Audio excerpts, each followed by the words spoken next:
J'ai quelques petits mots généraux. Je ne veux pas passer de diapo finalement parce que je pense qu'il vaut mieux qu'on passe plus de temps à discuter du programme. Je donnais quelques infos générales. Vous savez qu'on a eu une réunion à l'INCA le 4 mai dernier qui réunissait l'ensemble des CIRIC, notamment pour parler de l'avenir des programmes CIRIC qui sont reconduits, de même que les cancéropoles. Mais si les cancéropoles sont reconduits avec une vision, je ne veux pas dire géographique, mais si quand même ils veulent couvrir le territoire, pour les CIRIC, c'est l'excellence, etc., etc. Il y a un certain nombre de critères qui s'imposent et qui sont de bon sens, hein. Il faut qu'on soit impliqué dans la stratégie décennale. Quelque part, il faut qu'on serve la stratégie décennale. Ça ne se discute pas. On n'est pas obligé de tout couvrir. On n'est pas obligé de faire que de la stratégie décennale.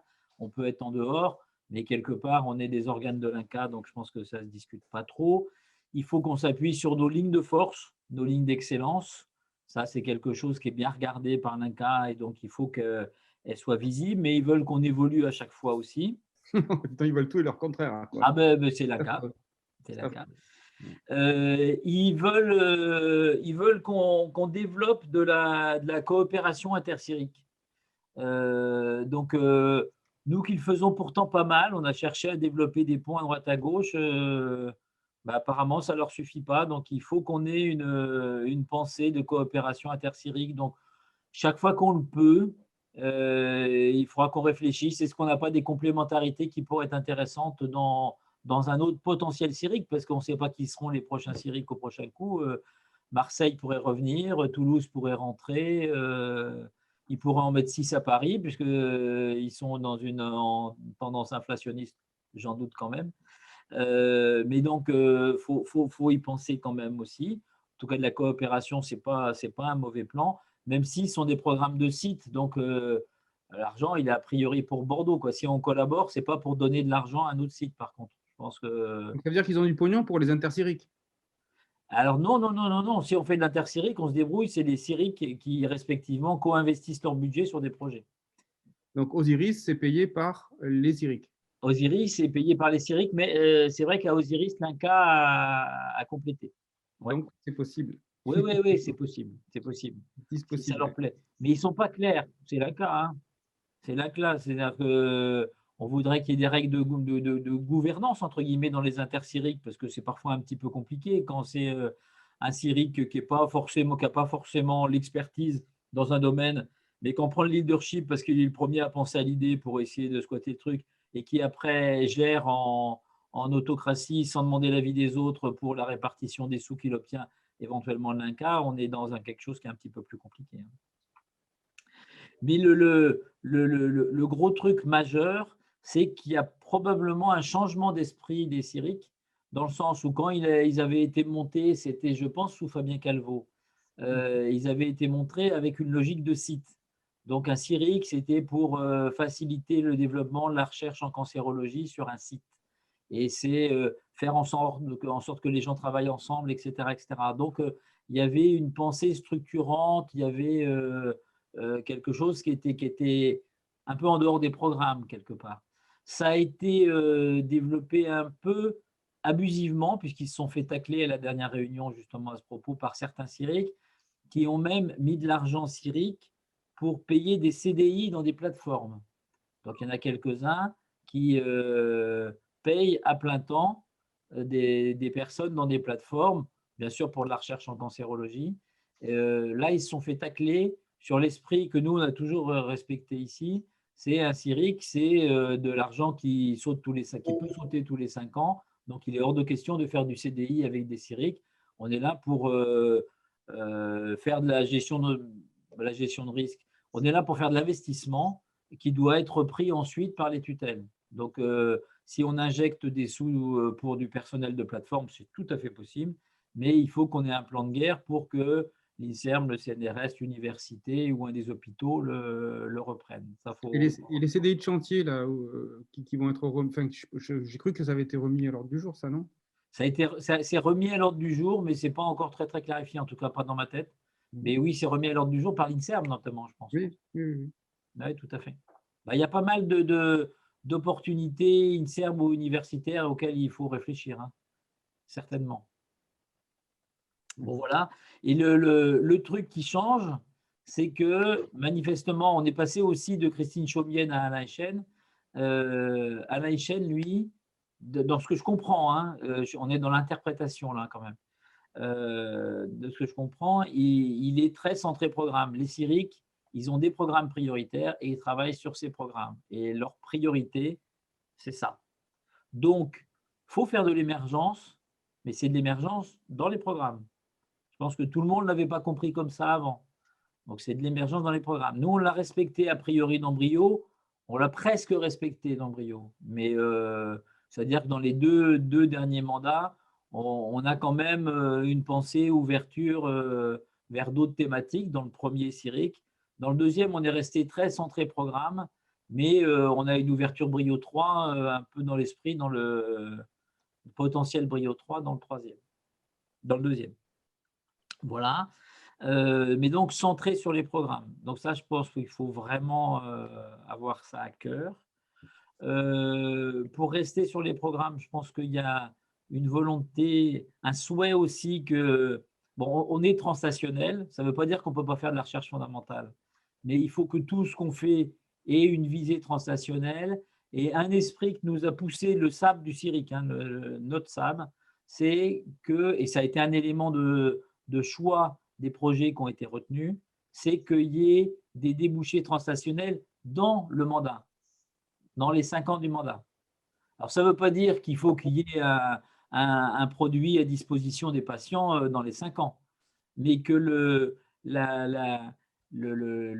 projet transstationnel, s'il est un objectif, voit le jour, qu'il ne reste pas une promesse à la fin des 5 ans, quoi. Il faut que, au bout des 5 ans, par exemple, on ait lancé l'essai clinique de test d'un dispositif médical ou d'un médicament. Il faut que la visée transstationnelle elle soit très crédible. Et ça se décline comment ça en prévention, Pierre? Qu'est-ce que c'est que du translationnaire en prévention? La prévention, elle paye d'emblée pour les patients quand même. Je pense que ça, non, mais c'est pour ça. Ma question, c'est quoi un livrable? C'est quoi un brevet prévention? C'est comment dirais-je, un nouveau tableau de maladie professionnelle? Non, mais je pense il faut qu'on y réfléchisse. Mais je pense que pour la prévention, ce n'est pas très, très difficile et ils ne discuteront pas. J'ai discuté un petit peu avec Alain Echen des orientations qu'on prenait. Elles lui vont très bien.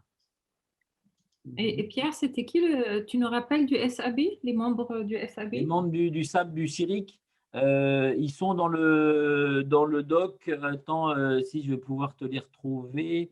Il y a David Cameron, qui est oncologue médical sain à Édimbourg. D'accord. C'est le président du SAB. Il y a Stéphane Sleifer, oncomède orienté translationnel à Rotterdam.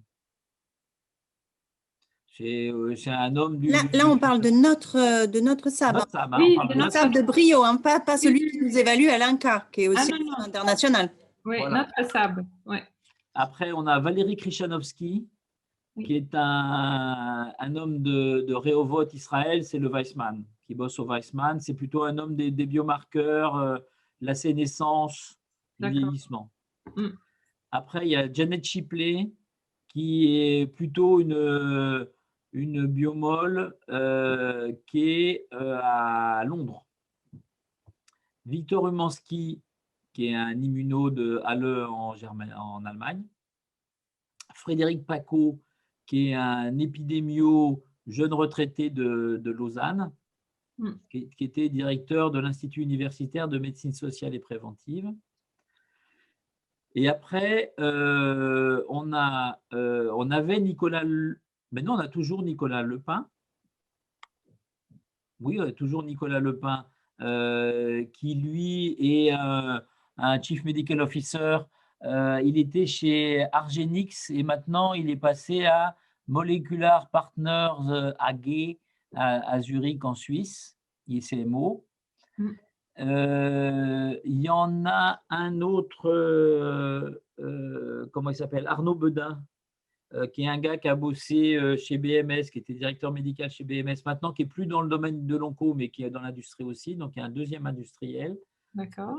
Et en dernier, on a Audrey Bruxelles, qui, elle, travaille dans l'industrie, mais pas dans le cancer, et qui est notre représentante patient. Oui, et merci. Voilà. Donc, ils sont 9, si je ne me trompe pas. Très actifs et engagés. 2 qui nous connaissent depuis le début du CIRIC, donc depuis 2013. C'est Stéphane Seifer et David Cameron. Oui. David Cameron, au passage, c'est le co-leader des programmes PHRC en France avec Karim Fizazi. Il connaît très bien la France et il connaît très bien les programmes de l'INCA, donc c'est un bon conseiller. Et Stéphane Sleifer, c'est un Hollandais typique. Donc pareil, c'est assez raide et direct, mais c'est des bons professionnels et donc on a tout à gagner. Il vaut mieux qu'on ait les raideurs dans notre sable que… Voilà. Par contre, pour le prochain CIRIC, on repensera le SAB en fonction des thématiques retenues pour les compétences dont on aura besoin. Mais pareil, on va chercher à garder une petite mémoire du CIRIC avec peut-être un ou 2 membres ou 3 membres. On verra s'il y en a qui nous plaisent encore et qu'on veut maintenir. Ça, on réfléchira ensemble. Voilà. D'accord. Donc, oui, sur les programmes, il va être important de trouver un sens commun à l'ensemble du programme. C'est-à-dire il faudrait partir de questions et de questions qui ont une pensée clinique, quoi, qui mènent sur la résolution de questions cliniques. Je pense que c'est important. Et il faut qu'il y ait une cohérence de l'ensemble du programme. C'est-à-dire qu'on ne veut pas imaginer des choses qui sont posées les unes à côté des autres. Il faut qu'on ait quelque chose que ce soit toute une ligne qu'on résout. L'idéal, ce serait qu'il y ait une grande question et puis des questions connexes qui se complètent les unes les autres pour répondre à la grande question. C'est un peu ça, et c'est ça qu'il faut trouver dans chaque programme. Ça, je pense que c'est un élément qui est important et auquel il faut qu'on réfléchisse. Et puis, dernier point, alors les moyens financiers, on n'en sait fiche trop rien, parce qu'en gros, tout est possible. Ce qu'on pense, et vous savez qu'il y a de l'argent supplémentaire à l'INCA, ils ont plus de sous. Mais a priori, ce ne sera pas pour les CIRIC ni pour les cancéropoles. Bon. Pour les registres, peut-être. Sans doute. Non, ça va rêver. Hein. Certainement. Non, par contre, pour le ou les grands centres d'épidémiologie, prévention, dépistage, l'appel est sorti là. Il y a une réunion le 12 ou 13 juillet sur le sujet avec l'INCA. Je ne pourrais pas y être, moi, parce que je serai en vacances, mais il y a une réunion prochainement sur le sujet.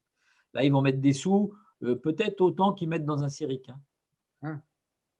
Donc, c'est ou des sites comme des CIRIC, ou c'est des réseaux.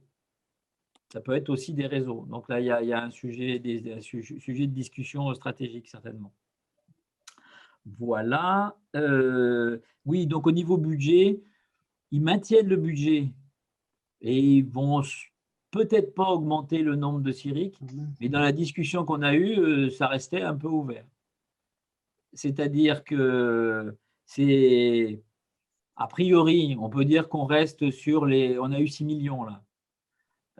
6 millions et 30 000 euros parce qu'on a eu un rap de la DGOS qui est venu dans de ses eaux à la fin. Là. Enfin bon. Donc on a 6 millions à peu près, donc c'est le budget sur lequel on peut se baser. Mais il n'est pas exclu qu'on ait un peu plus parce qu'ils cherchent des partenaires, ils cherchaient à augmenter l'enveloppe INSERM. Mais de ce que j'ai compris en off, les chances sont quasi nulles pour donc ce côté-là. Je pensais qu'ils chercheraient du côté Ligue et Arc, parce qu'ils ont pas mal de partenariats avec la Ligue et Arc, mais en ce moment, c'est assez compliqué avec la Ligue et l'Arc, notamment sur un programme pair qu'ils voulaient développer et où ils ne se sont pas mis d'accord. Donc, il n'y aura probablement pas de programme pair en 2021 à cause de ça, parce que Arc et Ligue ne sont pas d'accord, en gros. Voilà. Voilà, mais il y a aussi une autre option qui a été discutée, c'est pourquoi pas éventuellement avoir des crédits variables selon les CIRIC et certains CIRIC mieux dotés que d'autres, etc., etc. C'est ce qu'ils avaient fait au premier. Au premier, ça variait de 6,5 millions à 9 millions. Et je ne parle pas des 2 premiers CIRIC qui ont eu, c'est Curie et Lyon, qui ont eu 14 millions. Ils ont eu plus que les autres parce que c'était la première vague. Ils avaient chacun 9 millions et l'INSERM a rejoint secondairement et leur a donné 5 millions chacun. Voilà. Donc, ils ont eu nettement plus que les autres, très clairement. Voilà, donc on pourrait avoir plus, moins, on ne sait pas. De toute façon, sans doute qu'on aura à déposer un budget très macroscopique, machin. On verra, là, on aura une réflexion, mais on en discutera avec l'INCa au fur et à mesure pour savoir ce qu'il faut faire. Voilà sur les grandes lignes. Bon, après, dernier point, donc l'INCa nous a réunis le 4 mai, les équipes CIRIC en fait, et ils nous ont demandé comment on pensait que les CIRIC devaient évoluer. Donc, on leur a fait un petit bilan de ce qu'on pensait, et on leur a dit ce qu'on souhaitait. Nous, on a défendu l'esprit politique de site, malgré tout, quand même. Ils nous ont demandé de vendre ce qu'étaient les effets leviers, sachant que il y a un effet levier majeur à Bordeaux, c'est effectivement la structuration de la recherche en cancérologie avec l'unité BRIC qui s'est créée en bio, avec l'oncosphère, etc., etc. Mais j'en ai parlé, mais je ne l'ai pas trop mis en avant parce que vu l'esprit qui se dessine là, qui est plus centré programme, avoir un esprit de site me semblait pas forcément du meilleur goût. Mais donc, ils ont toujours cette notion d'effet levier. Et ça, il faut vraiment l'avoir en tête. C'est-à-dire, ils savent bien qu'avec 6 millions répartis dans 3 programmes, on n'a pas enfin, répartis dans 3 programmes, une partie répartie dans 3 programmes et le reste sur des actions transversales, on n'a pas les moyens de financer les programmes. On est juste un appoint complémentaire, quoi. Donc, l'effet levier, ils y sont très sensibles. C'est-à-dire que si pour 1 euro du CIRIC, on peut lever 2, 3, 4 millions d'euros, 1 euro, 4 millions, non, c'est peut-être un effet levier un peu trop ambitieux. Ouais. Si pour 1 euro, on peut en lever au moins 2, voire plus, c'est bienvenu. Si avec ça, en plus, on peut lever des postes CDI payés par nos institutions ou lever des nouvelles thématiques, des projets européens ou des choses comme ça, je pense que c'est important. Dernier point, je vous le dis comme ça me sort, c'est collaboration internationale. Il ne demandait pas trop dans le rapport intermédiaire, mais manifestement, il l'attendait. Donc, valoriser les collaborations internationales, les projets européens. Je regarde Isabelle, puisque tu en as eu un récemment.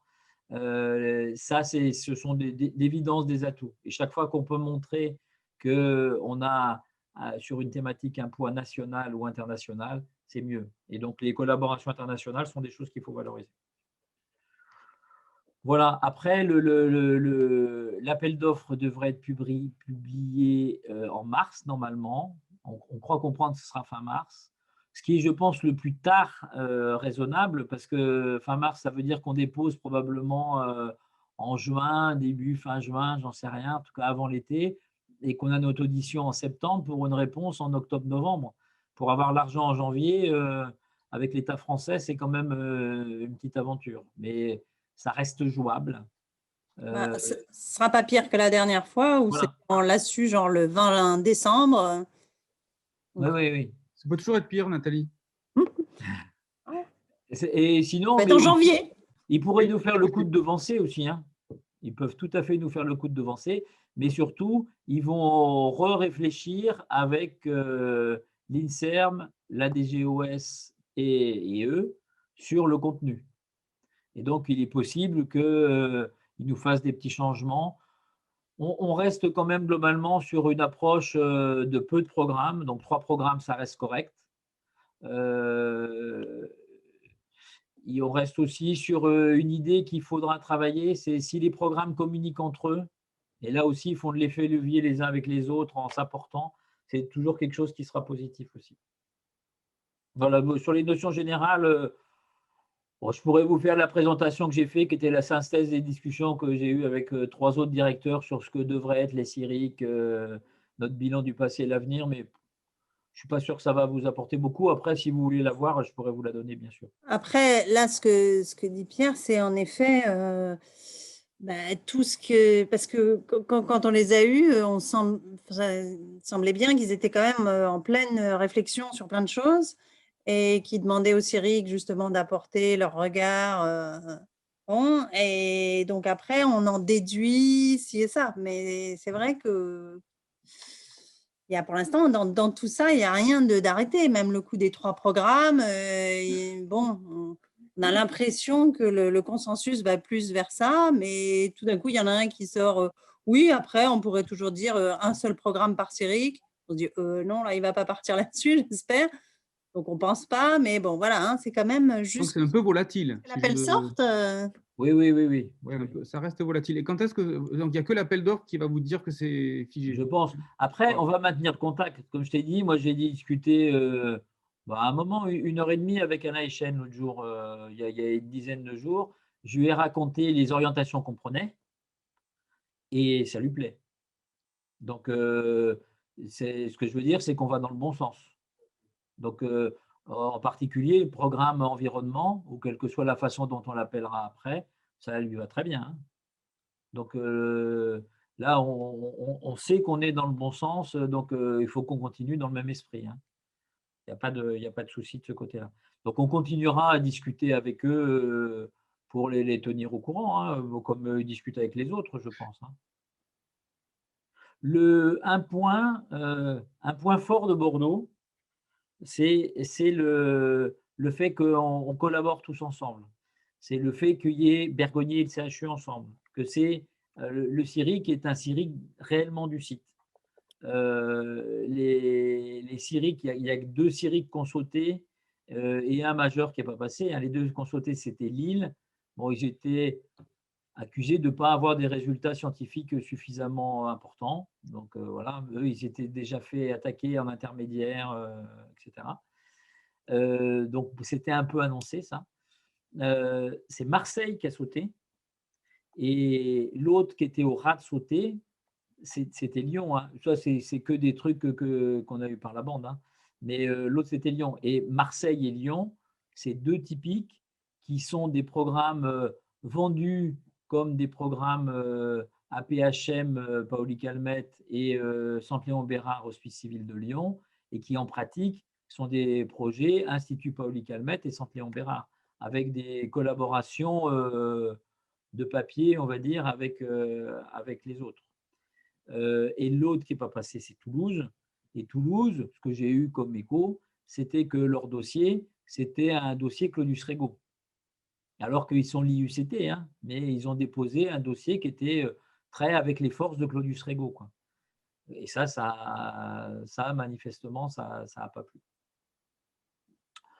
Donc voilà, ça, je pense que c'est important. Donc, tel qu'on le construit pour l'instant, on est sur un bel équilibre CHU Bergonié et je pense que c'est très bien. Donc, c'est important de valoriser ça, malgré nos tutelles qui ne nous facilitent pas toujours la vie. Voilà. Est-ce que c'est possible de nous dire juste en fait, les projets qui ont été retenus hors environnement? Ouais. Est-ce qu'on connaît les projets environnement? Oui. Ouais, alors il y a une partie qu'on avait appelée vulnérabilité pour que ça sorte un peu de l'oncogériatrie, mais ça revient sur l'oncogériatrie, je dirais. C'est-à-dire qu'il y a un programme, un projet qui inclut Valérie Berga, Angéline Galvin et Pernelle Noise. Donc là, il y a du dépistage, mais qu'il va falloir orienter patients âgés, il ne l'était pas, il me semble, initialement. Il y a de la pharmacoépidémiologie et il y a de la lutte contre les inégalités, donc plus épidémiaux, avec Angéline. Deuxième projet, c'est Victor Appé, et là, c'est de l'immuno du vieillissement, pas que, mais beaucoup, tu connais bien. Et après, il y a le programme, c'est mon programme européen Géronte, avec l'idée de construction d'une biobanque que je suis en train d'essayer de construire avec l'ARC. Mais pour l'instant, je suis passé en lettre d'intention. On doit déposer le dossier complet pour une réponse en octobre-novembre. J'aimerais bien qu'on l'ait. On est bien placé, manifestement, dans les sélectionnés, mais bon, on ne saura pas et on aurait une biobanque de patients âgés. Et il y a sur le côté en discussion, Cathy Sawai, qui, elle, est trop fondamentale, donc qui devra faire évoluer son projet pour être beaucoup plus transstationnel. Et après, sur le côté sévérité, il y a 4 types tumoraux, 3 forts qui sont sarcomes, avec les sarcomes gynéco en plus, et peut-être l'oncodermato, mais ça s'est fait critiquer par le SAB, donc il faudra qu'il justifie beaucoup pour le garder. Donc on va dire sarcome pour l'instant.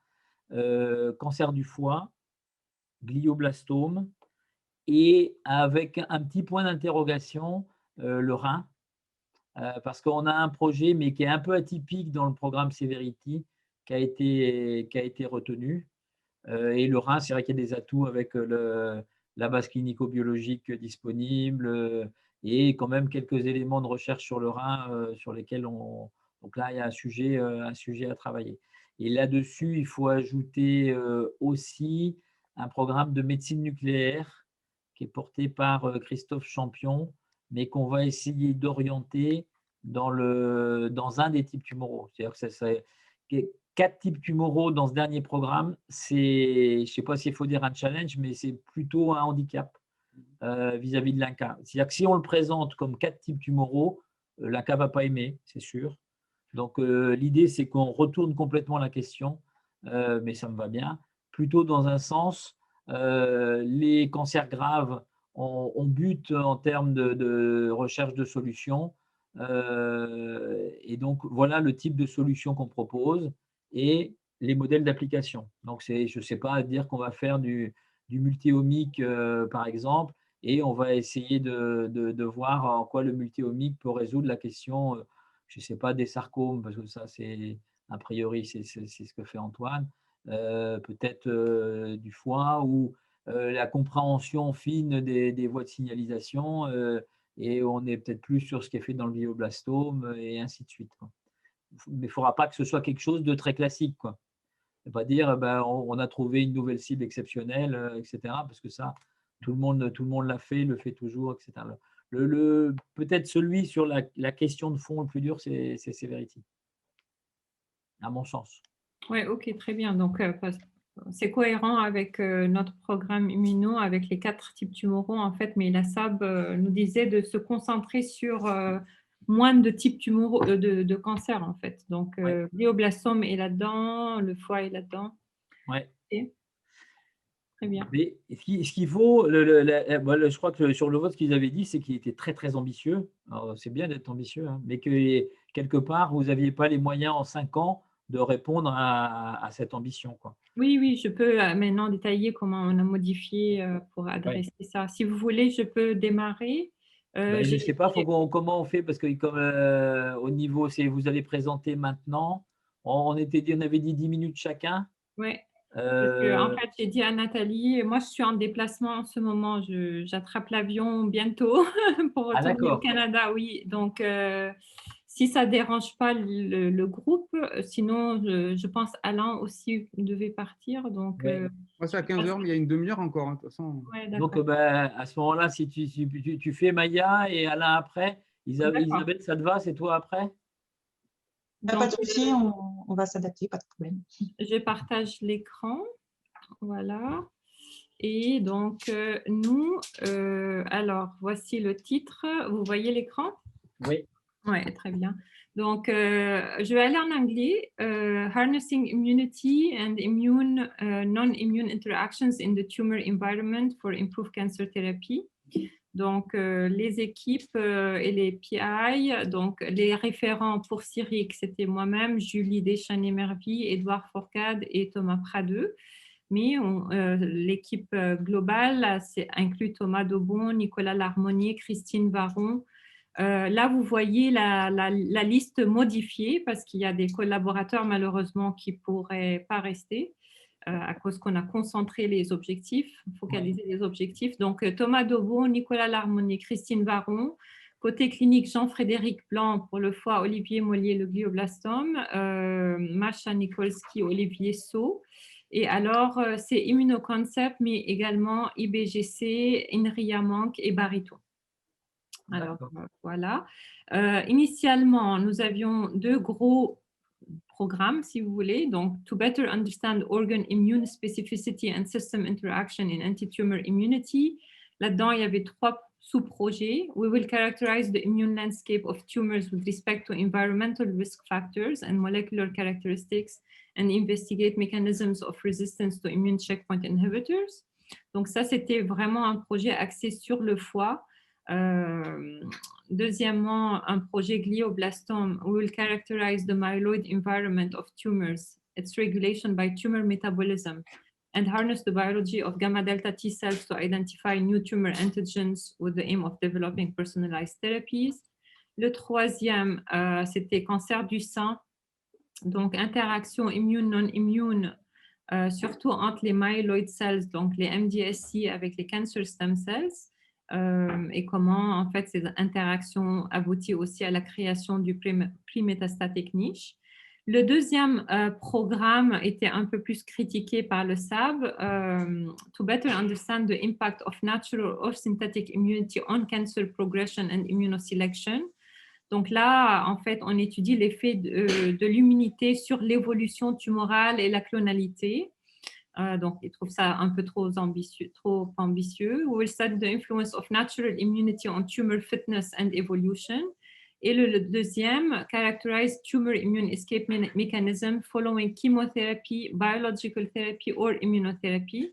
Donc, vous allez voir, on a concentré ça sur l'écarté dans le programme BL B-cell lymphoma. Donc, les observations qui nous ont mené à proposer ce projet, relatively low proportion of patients exhibit objective responses to ICI therapy, surtout si on étudie les cancers difficiles à gérer, le foie et le glioblastome, la réponse des patients au immune checkpoint inhibitor n'est pas la meilleure. Donc, il faut trouver d'autres cibles au moins immunitaires. A subset of responding patients receiving immunotherapy will relapse. Donc ça, c'est important pour l'écarter, où la moitié des patients, en fait, relapsent très rapidement après 3 mois de traitement. The efficacy of cancer therapy, including chemotherapy, immune checkpoint inhibitor, adoptive T-cell therapy, and other immunotherapy, par exemple CpG-ODN, require signal from the microbiota. Donc, en fait, cet objectif-là, on va éliminer. Systemic and cellular metabolism impact cancer and anti-tumor immunity, donc l'effet du métabolisme sur l'immunité et sur le contrôle tumoral, ça on garde. Immune responses promote clonal selection, the transformation of the tumor microenvironment and the establishment of a pre-metastatic niche. Donc, and the project questions. So this is what we're leaving. What are organ immune specificities that dictate tumorigenesis versus anti-tumor immunity? What's the impact of the metabolic syndrome, alcohol abuse, viral infection, especially in HCC, on the tumor microenvironment, cancer progression, and response to immunotherapies? So here we're linking environment a bit and immunotherapies and immune microenvironment. How does cancer metabolism thwart anti-tumor immunity in the tumor microenvironment and systemically? How does the immune system prevent or facilitate organotropism in the building of a pre-metastatic niche? How do myeloid cells promote the emergence of cancer stem cell and chaperone circulating tumor cells? Which cancer stress signals and antigens are regulated by gamma delta T cells, and how to enhance the recruitment and expansion of these cells at the tumor site? What are the changes occurring in the tumor and its microenvironment within the same patient longitudinally under cancer therapy pressure? And here the focus would be CAR T cells.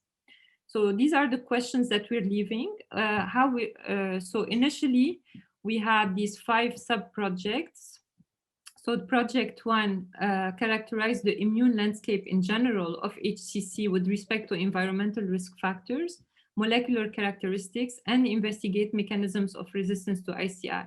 So now in HCC, patients are given a combination therapy of anti-PD-L1 plus anti-VEGF, and the objective response rate is around 27%. So still, more than 70% of patients don't respond to this combination therapy. And the question is, why? Project 2 characterized the myeloid environment of glioblastoma. So the brain is full of microglia and other myeloid cells. They compose more than 90% of the immune cells of the brain, very few T cells and NK cells. So we're focusing on the myeloid environment and how the hypoxic environment of the brain, tumor acidosis, lactate signaling would affect the function of the myeloid cells. So this is the collaboration with Thomas Daubon. And then a second sub-project is to harness the biology of gamma delta T cells to identify new glioblastoma antigens. So the group of Julie Deschanel-Merville have identified some glioblastoma antigen and have shown that gamma delta T cells can kill glioblastoma cell lines in vitro. And so the idea is to generate gamma delta T cell based therapies and to transfer these T cells as a cellular therapy in glioblastoma. Project 3 to study the interaction between immune, non-immune components of the tumor microenvironment. As I said before, the focus is on myeloid cells and interaction with cancer stem cells and preparation of the metastatic niche. So this is a project led by Nicolas Larmoni in collaboration with Christine Varon. In that project, we also had Sandrine Poglio and Efam Ledar. So I think their project doesn't fit anymore with the global proposal. And you will see Thomas Prado also is going to have a philosophy transversal project that would actually support all other projects. So he won't be in project 3 anymore. So project 4 and 5, these were the projects that were criticized. Basically, they were dealing with the impact of immunity on tumor fitness and evolution. So this project 4 is gonna, be excluded. Project 5 we're keeping, but we're also focalizing it because it used to deal with the role of immune escape mechanism following either chemotherapy or CAR T-cell therapy. In 2 different lymphomas, so AML or DLBCL. So now we're focusing it only on the CAR T-cell mechanisms in DLBCL. So yes, it was very, I guess, ambitious. We got very good comments from the SAB in terms of interdisciplinarity, productivity of the team, prior track record, etc. And the questions are innovative, but they basically suggested that we focus the project a little bit. So these are the recommendations. The project needs to be focused on 1 question tumor type, stratify the project objective, collaborations with the industry were not made clear, and explain how the results would benefit patients. So I basically now updated the specific aims in consultation with Julie, Thomas Prado, and Edouard Fourcade. So now we have 4 focused projects and 1 transversal project, which is the philosophy project. So project 1 is HCC. What we added here is we're gonna focus on the innate immune landscape of HCC. And this project is underway already. We have nice data where we use single cell RNA sequencing on patients, HCC patients with different etiologies. So either patients with the obesity-related HCC or HCV-related HCC or alcohol abuse-related HCC. And we find very different tumor microenvironments in this respect. And now we characterize different subsets of myeloid cells, especially different MDSCs or TAMs. And so the idea is to develop this project further and to use different technologies to validate the single cell data and also include patients that before and after receiving the combination therapy with anti-PD-L1 and VEGF. So that's project 1. I'm leading this project in collaboration with Jean-Frédéric Plan, Laurence Chiche, Brigitte Lebaille, also with the help of Masha and Olivier. Project 2, glioblastoma. So here again, we're focusing on the innate immune microenvironment, so myeloid cells specifically in glioblastoma, but also the potential of using gamma delta T cells as a cellular therapy. So these 2 projects haven't changed.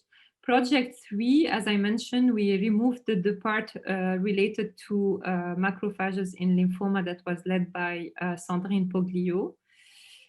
So we're leaving the focus here on breast cancer and the project led by Nicolas Larmoni, Christine Varon, with the help of Masha. So how myeloid cells in the tumor microenvironment interact with cancer stem cell and alter their function. How do they interact with cancer circulating cells, and how do they prepare the metastatic niche? Project 4, as I mentioned, now we're focusing only on understanding the innate escape mechanisms following CAR T-cell therapy and only in DLBCL. So this project is led by Edouard Fourcade. I collaborate on this project because we're doing single cell RNA-seq also on patients at different time points before and after CAR T-cell therapy. And this project has already started, and we have some data on at least peripheral blood characterization. And then finally, Project 5, led by Thomas Pradeux and his team, where they will undertake historical and conceptual investigations of the interaction, again, between the innate immune system specifically and the tumor microenvironment. So I think the project is more coherent now. And so let's see why I cannot advance. Voila. So the modifications that we included, so we excluded the projects dealing with the impact of immunity on tumor evolution. These were projects 4 and 5A. 5A was the project led by Pierre-Yves Dumas on AML. The second modification, we're focusing on solid tumors, so HCC, glioblastoma, and breast cancer. We're excluding lymphoma except for the CAR T-cell project. So we excluded AML and skin lymphomas. And the third modification, we're focusing on the role of innate immune cells, in particular myeloid cells and gamma delta T cells in tumorigenesis and immunotherapies. We're excluding the work on the microbiota and the analysis of myeloid cells by lipidomics, which was part of the third project dealing with the breast cancer myeloid cells. Because again, the SAB asked us to use, I guess, not cohesive, but I guess the same type of methodology across the projects. And the sixth modification, we will need to describe better the clinical perspectives and to identify collaborations with the industry. So in terms of collaboration with the industry, I'll end there. We already started collaboration with Explicit on HCC and glioblastoma. We identified from the single cell analysis a new immune checkpoint candidate of the PDL1 family, highly present in HCC tumor microenvironment, but also initially discovered in glioblastoma, microglia, and myeloid infiltrating cells.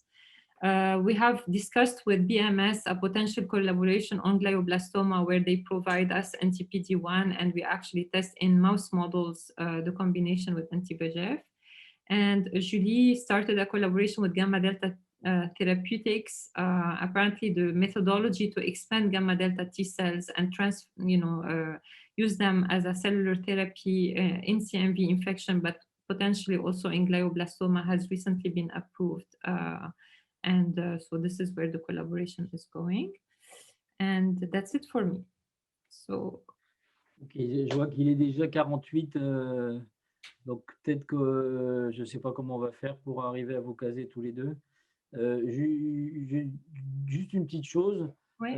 L'idée c'est qu'on travaille jusqu'à la fin de l'année à construire les programmes, à trouver leur identité, mettre de la cohérence entre les différentes questions, et on réunira le SAB, j'espère, de visu pour faire, on va dire, une présentation de chacun des programmes devant eux, tels qu'on les voit, peut-être avec des questions qu'on n'aura pas résolues, et comme ça ils nous diront comment ils voient les choses avant qu'on dépose.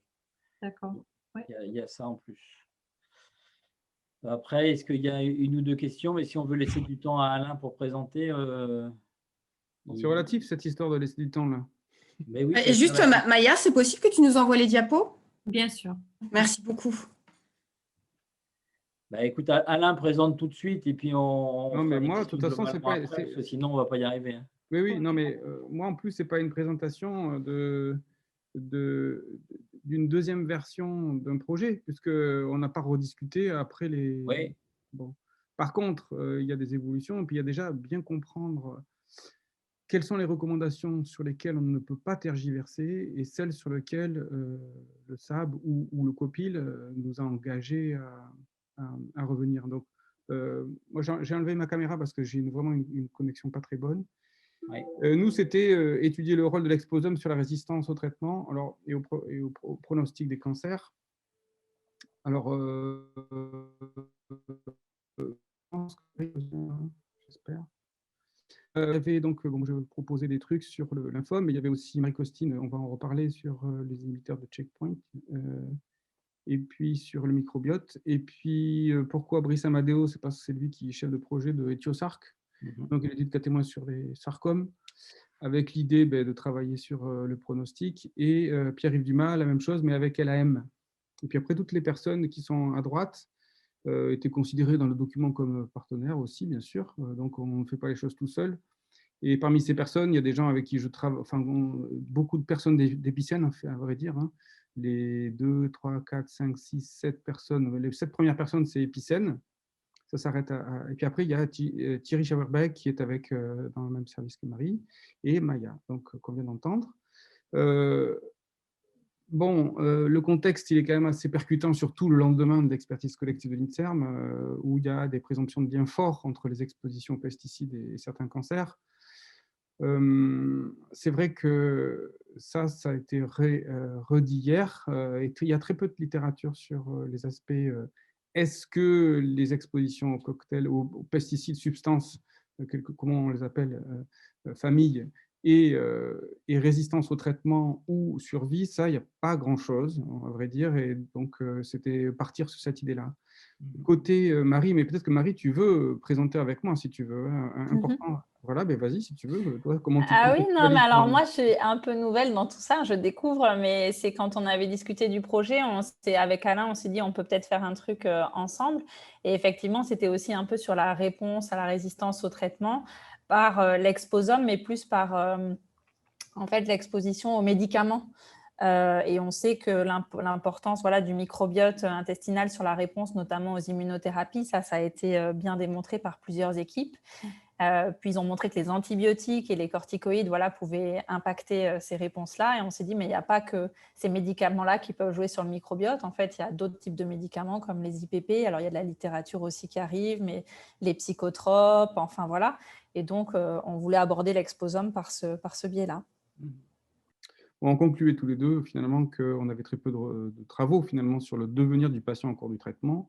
C'était ça qui nous unissait, à vrai dire, hein, même si vous allez voir ce que nous ont dit le SAB. Donc, la question générale, c'est l'exposome a-t-il un rôle dans la résistance au traitement du cancer et son pronostic, avec bien sûr 2 questions spécifiques qui n'avaient peut-être pas encore été cross-fertilisées. C'était d'abord, et là déjà c'était pas rien, certains facteurs environnementaux ont-ils un impact sur la réponse au traitement et la survie, avec 3 niveaux. La première chose, c'était une cohorte qui est quand même bien en cours aujourd'hui, qui s'appelle REALISA, sur les lymphomes non-Hodgkiniens, dans lequel on recueille prospectivement au diagnostic des informations sur l'historique des lieux de résidence, l'historique des emplois, et un entretien qui va aller sur 1 heure, 1 heure et demie, récupérer de l'information sur les expositions des personnes, et en particulier les expositions professionnelles ou domestiques aux pesticides. Etiosarc, qui est plutôt un design cas témoin, dans lequel donc c'est une étude à visée généraliste, mais étiologique, sur les facteurs de risque des sarcomes, qu'on ne connaît pas tellement, même si là c'est la même chose, on a pas mal de preuves pour dire qu'il y a une association avec les expositions professionnelles aux pesticides. Mais là, vous voyez qu'on n'a pas de suivi. Donc, dans le premier, il y a le suivi. Dans le deuxième, il y a les informations environnementales et les informations de suivi. Dans le deuxième, il y a les informations environnementales, mais pas de suivi. Et dans le troisième, c'est une base hospitalière sur les leucémies aiguës, myéloïdes. Donc, elle qui est prospective, avec une granularité très fine en termes de réponse, en termes de diagnostic et de facteurs pronostiques de cytogénétique. C'est donc la base de Pierre-Yves Dumas, qui n'a pas pu venir aujourd'hui, et qui s'excuse, d'ailleurs, il m'a envoyé un mail de 2 minutes. Et donc voilà, vous voyez, on est à 3 époques différentes, si je puis dire, du travail, avec 3 designs différents, oui, et 3 besoins différents. Le premier, ça va plutôt être de l'analyse. Le deuxième, ça va être chercher de l'information de suivi. Le troisième, c'est, je dirais, faire un POC pour démontrant qu'on peut aller dans une base hospitalière, d'abord démontrer qu'elle est représentative de la population générale et deuxièmement, aller chercher de l'information sur l'environnement. Voilà, ça c'était pour le contexte des questions spécifiques sur les aspects environnementaux et la réponse au traitement côté cancer. Et Marie, si tu veux bien. Et non, et nous, l'idée, c'était, là, on est en train de mettre en place une cohorte prospective sur le CHU de patients traités par inhibiteurs de checkpoint. Alors, c'est vrai on va plutôt faire ça avec les oncodermatos, les pneumos. Mais après, on peut réfléchir. Je ne sais pas si on peut le regarder aussi finalement sur les cancers peut-être plus rares, si on veut essayer de croiser un peu les différents projets et d'étudier voilà, de façon prospective, puisqu'il y a déjà des données un peu rétrospectives, finalement, les différentes comédications et leur éventuel impact sur le devenir des patients. Alors, qu'est-ce que nous a dit, moi, je pars d'abord des conclusions, puis après, on va retourner à la granularité la plus fine des propositions qui nous ont été faites, mais on était middle tier, donc ce n'était pas l'excellentissime, on n'avait pas 4, c'était 3, je crois, sur une échelle de 4. Bon projet clairement présenté, convaincant, technique quantitative utilisée pour caractériser l'exposome et ses relations, devrait être décrite plus explicitement. Ouais, j'en conviens, j'en conviens, c'était pas très décrit.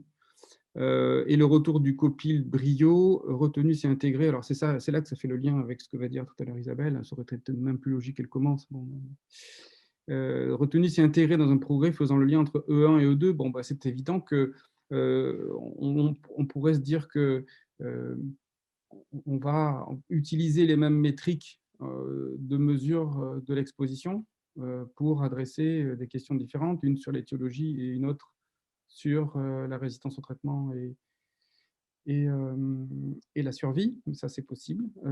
Après, le deuxième, j'ai un peu de mal aussi à tout retenir parce qu'il y a tellement eu de choses dans E1 et E2 déjà qui eux-mêmes, ça fait un peu comme des matrioshkas, on a l'impression qu'ils se sont déjà un peu mariés quelque part et qu'il faut qu'ils se remarient très vite. Donc, c'est ça qui n'est pas très évident pour moi là, à l'heure actuelle. Mais voilà, je comprends très bien cette remarque générale. Après, si on regarde alors là, j'ai tout mis. Hein, donc, moi, c'est là que j'ai un peu de mal à tout concilier. Je ne vois pas trop comment on va pouvoir tout faire. Là, il y a beaucoup de figures imposées, j'ai l'impression. Après, il ne faut pas forcément tout faire. Hein, non, mais c'est pour ça que, pour moi, c'est qu'est-ce qu'on retient, quoi. Si vous voulez, si moi, je peux même arrêter le diaporama, et puis on relie ça ensemble, et on dit qu'est-ce qui est major, qu'est-ce qui est minor. Parce qu'on ne peut peut-être pas tout faire. La question de dire pas assez de lien avec les autres sciences à Bordeaux, je n'ai pas bien compris, c'est les sciences, enfin la bio, c'est ça. Il n'y a pas de bio, c'est ça? Sur E1 et E2, ce qui était mis en avant, c'était le lien avec l'économie, qui est là aussi une figure un peu complexe. Je ne sais pas si ça se répercute sur ce E3. D'accord. Autre science à Bordeaux, moi j'ai compris plutôt que c'était côté bio, mais peut-être je me trompe. Non, après la question, Alain, c'était surtout de se dire comment vous allez articuler justement avec les projets de biologie. Et tu vois, en écoutant Maya tout à l'heure, je me dis qu'il y a plein de points de connexion, mais c'est juste à réfléchir comment va se faire la connexion entre l'épidémio et la bio, parce que ça, c'est hyper innovant, hyper nouveau, et ça n'a jamais été vraiment fait. Donc, je pense que c'était plus une question de savoir comment l'articulation va se faire avec les biologistes, pour qu'il y ait un continu, Oui. en fait. Alors, bon, moi, je peux déjà vous parler de ce qu'on est en train de faire d'ailleurs avec Isabelle et puis le staff Realisa. La seule chose, c'est ce que je te disais l'autre jour, Christelle, les matchs ne se font pas forcément avec Bordeaux pour l'instant, mais rien n'en empêche de le faire. Ils se font avec des gens qui ont publié sur le sujet dans l'équipe de Montpellier, Pascal Fabre-Péré et Sylvain Lamure, qui est donc aujourd'hui un post-doctorant qui travaille sur les carticelles d'ailleurs avec, comment il s'appelle? C'est pas Cédric Rossi, comment il s'appelle le PU d'hémato, Pierre à Montpellier? Jean-François. Jean-François, bon, on va dire, Jean-François on va l'appeler Jean-François. Ou c'est Cartron. Cartron, voilà, c'est ça. Guillaume Cartron. Guillaume Cartron, voilà. C'est ça. Donc, il bosse avec Guillaume Cartron et il a publié le premier papier dans JAMA il y a en 2017 démontrant sur une série de 250 DLBCL cet aspect de résistance pour les patients qui étaient exposés dans leur profession à des phytosanitaires. Voilà, donc la première, eux, ils ont continué à travailler un peu sur les mécanismes d'action, ils seraient plutôt orientés vers des aspects sur la tumeur, regarder l'épigénétique. Après, on travaille aussi avec des labos qui sont historiquement inclus dans la recherche toxico-pesticides, et en particulier Toxalim, donc à Toulouse, qui, eux, sont intéressés pour d'abord sélectionner des molécules de pesticides ou des profils de molécules, enfin, ou plusieurs molécules, des mélanges. Et ça, ce travail se fait avec Isabelle et Pierre Le Bailly dans le cas d'Agrican, si j'ai bien compris. Et donc, eux, après, ils vont aller tester tout un tas de choses, test des comètes, enfin, génotoxicité, mycotoxicité, enfin bref, un certain nombre de choses qui sont vraiment de l'ordre de la toxicologie expérimentale. Bon, que moi, je ne connais pas du tout, et je ne sais pas s'il y en a à Bordeaux, et je n'ai jamais trop fait de ce lien-là. Maintenant, il y a sûrement de la place pour autre chose là-dedans, si on commence à s'acculturer, à connaître ce que les autres font. Voilà, ça, je peux répondre pour lymphome. Pour sarcome, c'est plutôt les premiers, enfin, Christelle, tu peux me le dire, parce qu'il y a une réunion dans pas longtemps sur la biologie, donc peut-être je peux te laisser parler. Alors là, tu me parles d'éthiosarque, hein. Oui, je te parle des pour savoir à quel point Éthiosarque a maturé sur l'aspect je vais… Oui, tout à fait. Ouais, tout à fait. Donc là, on est en train de coordonner avec Brice une réunion autour de l'analyse biologique. Donc, ils ont récolté l'ensemble des données environnement du patient et ils ont récupéré aussi de l'ADN. Donc là, l'idée après, c'est d'aller partir sur une analyse en fait whole génome pour essayer de commencer à regarder, on va dire, les facteurs génétiques étiologiques qui peuvent en fait entrer dans l'incidence des sarcomes. Je pense que c'est assez intéressant parce que ça va permettre une articulation avec les équipes. Alors, de ce que j'ai vu pour l'instant, c'est plutôt les équipes, les labos de biologie moléculaire. Et on a mis les oncogénéticiens aussi dans le lot, là. Donc, on est en train de préparer ça là-dessus. Et on se disait avec Brice que ça pourrait être en fait un exemple justement de début de collaboration entre des équipes plus sur le plan biologique et des équipes épidémio et faire ce lien. Donc, ça pourrait être un projet un peu pilote, justement, pour voir ce qu'il est possible de faire entre différentes équipes en partant d'éthiosarque. Sur laquelle Alors là, ce qui se passe, c'est qu'on n'est quand même pas du tout dans le sujet côté résistance au traitement. Hein. On est vraiment non, là, on est sur vraiment l'étiologie. C'est différent. Ce n'est pas du tout le même outcome. Et puis, si tu veux, quand on cherche sur des puces à ADN sur 500 000 SNP, quels sont les polymorphismes de susceptibilité à la survenue d'un sarcome, c'est pas la même chose que quand on va aller chercher les fameux SNP qui vont interagir avec… Et c'est même plus difficile. Donc, du coup, c'est pour ça qu'avec Brice, on se disait c'est plus difficile d'aller bosser sur le versant étiologique où tu pars très large. Finalement, si tu pars sur le côté résistance au traitement ou réponse au traitement, on peut peut-être aussi s'appuyer sur des panels existants de choses qui sont déjà faites en routine dans les labos, ce qu'on ne peut pas faire si on passe sur du whole génome, tu vois. Donc, la méthode est… pas les mêmes, ça risque d'être un peu plus simple peut-être avec c'est un peu ce que propose, je pense qu'elle va y revenir tout à l'heure, Isabelle, sur les études de jeunes candidats par rapport à une étude diagnostique. Mais c'est juste pas les mêmes designs d'études, c'est tout. Après, sur ce que je peux ajouter sur LAM, c'est que lui, il a énormément, Pierre-Yves, énormément d'informations sur la définition. Et alors, je sais pas, il ne fait pas d'ADN constitutionnel, mais il fait tout ce qui est caractérisation moléculaire des LAM. Et immunologique, il a beaucoup d'immuno aussi. Beaucoup d'immuno. La chose, c'est qu'il n'y a pas d'informations pour l'instant sur l'environnement. Donc, nous, on va sur ce point-là direct, quoi. Et donc là, il y a des pistes, hein, donc mieux se connaître déjà et puis avoir des pistes je dirais, comment on appelle ça, de pilote, quoi, de la faisabilité, hein, tout simplement. Et si on veut monter parce que bon, autant vous dire que Realisa, quand même, c'est un projet qui est lourd. Hein. Enfin, là, on est à 3000 presque cas sur 6000. Donc, là, si on veut faire un truc pareil, il va falloir se dire là, un petit financement qui va proposer à Force Hémato. Là, je ne sais pas qu'est-ce qu'il y aura dedans exactement, mais ça peut amorcer. Après, je ne sais pas si… Enfin, voilà, on est un peu au début d'une collaboration qui se veut interdisciplinaire, mais moi, je ne sais pas trop quoi en dire de plus sur LAM, sur le lien avec la bio, par exemple. Et sachant, Pierre, qu'on a discuté aussi avec Iran, qui est présent aujourd'hui. Osiris, ouais. Voilà, pour voir si on peut faire une articulation, justement, en utilisant Osiris, qui pourrait nous permettre éventuellement de faire un lien entre les données de registre et peut-être la biologie derrière, notamment la partie génomique ou analyse telle que l'a Pierre-Yves, et qui permettrait de faire une extension certainement sur de nouveaux sites, voire d'étendre ou de valider les données de la base actuelle de Pierre-Yves. Donc, on a déjà eu les discussions avec lui et ça pourrait être un des projets pilotes sur un projet transversal base de données. Alors, Osiris ne répond pas non plus. Non, pas à tout. Mais voilà, bon, ça c'était le premier. Le deuxième, c'est renforcer la logique d'interdisciplinarité. Moi, je trouve que là, déjà, c'est pas mal en termes de discipline, mais je ne sais pas qu'est-ce qui était attendu par ce commentaire pour aller un peu plus loin. Je ne sais pas si. Donc, peut-être la bio, encore une fois, ou je ne sais quoi. Je ne sais pas vous dire. C'est oui, probablement quelque chose qui soit un peu en dehors des bio, mais ça pourrait être autre chose. Hein. Je pense que c'est pas. Ok. Après, la fertilisation croisée, ça, je veux bien en convenir avec Marie. Peut-être qu'on peut faire mieux, c'est sûr, quoi. Mais bon, ça, il faudra qu'on passe un petit peu de temps dessus parce que là, pour l'instant, ça s'est posé un peu microbiota et résistance. On s'est dit, tiens, non, mais ça, c'est juste après avoir fait la lettre d'intention, je me souviens. C'est au moment où vous avez un peu regardé qui peut se connecter avec qui. Et après, bon, ben, ce qui a abouti en octobre dernier, je crois.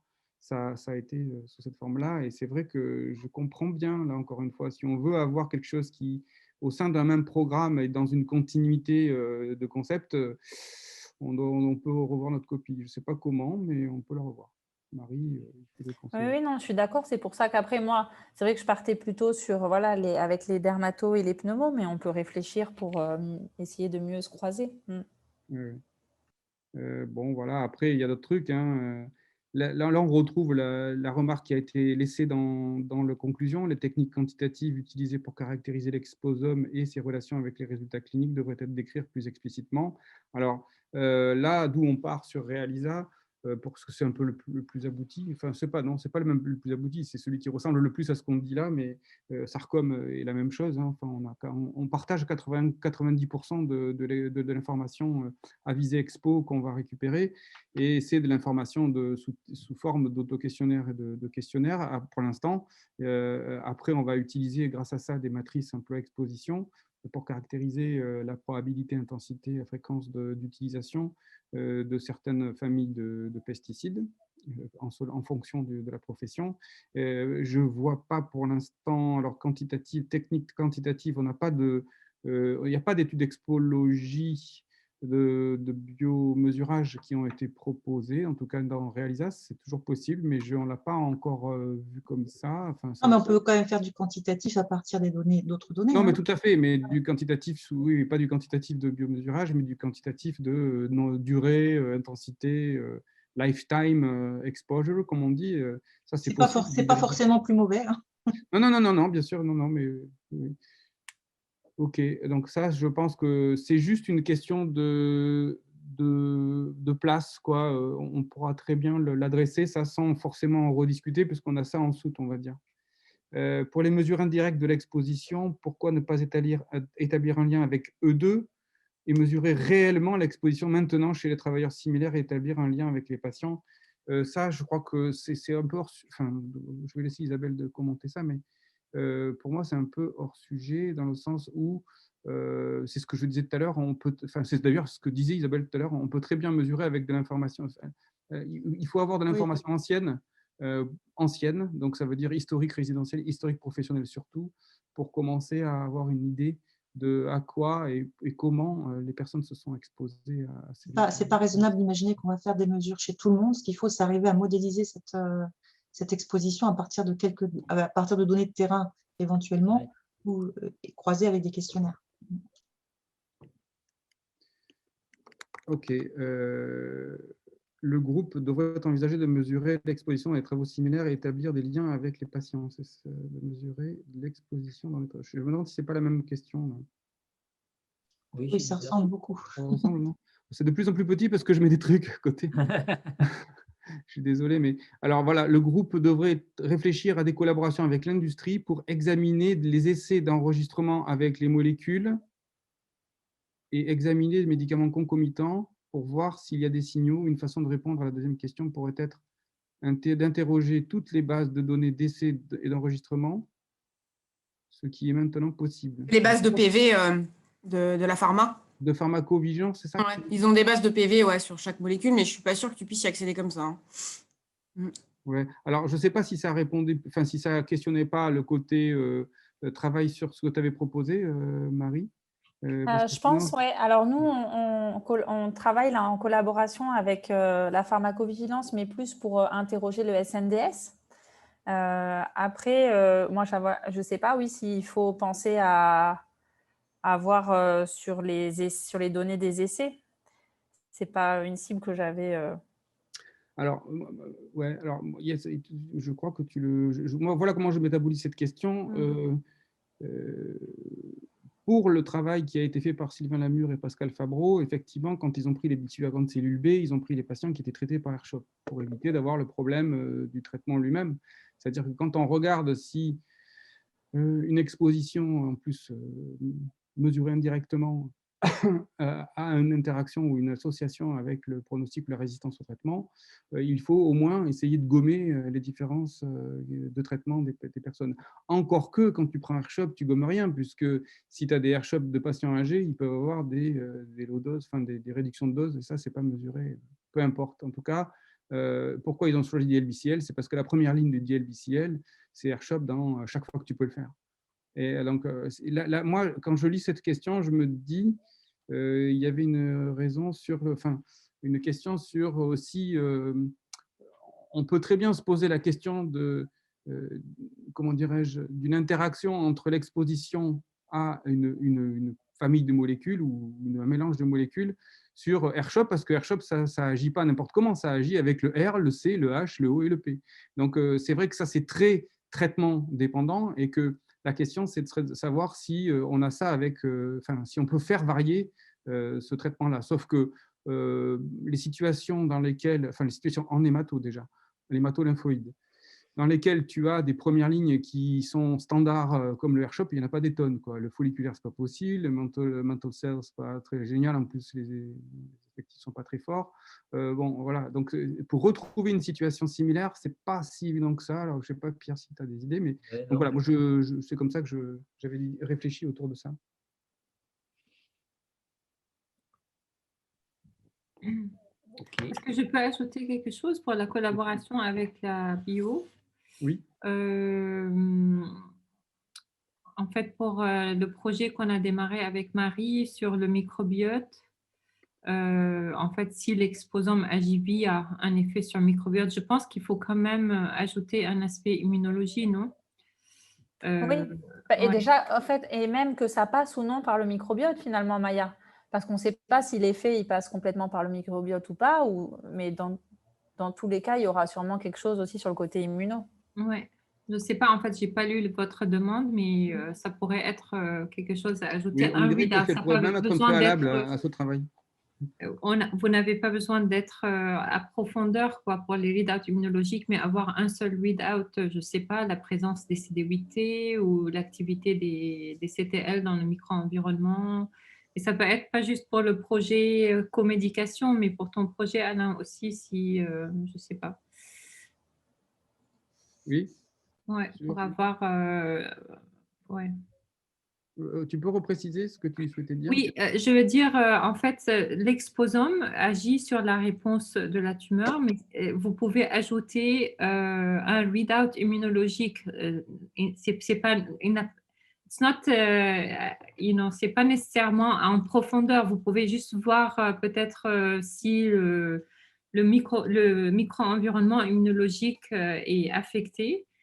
By following one cell type, like CTL in the tumor microenvironment. Alors ça, effectivement, ça c'est très intéressant parce que ça n'a pas été proposé. Alors dans le petit consortium dont je vous ai parlé tout à l'heure, qui a comme ambition de proposer un ANR à l'automne, hein, ce qui n'est pas fastoche quand même, je ne sais pas s'il y avait grand-chose sur l'immuno justement, mais...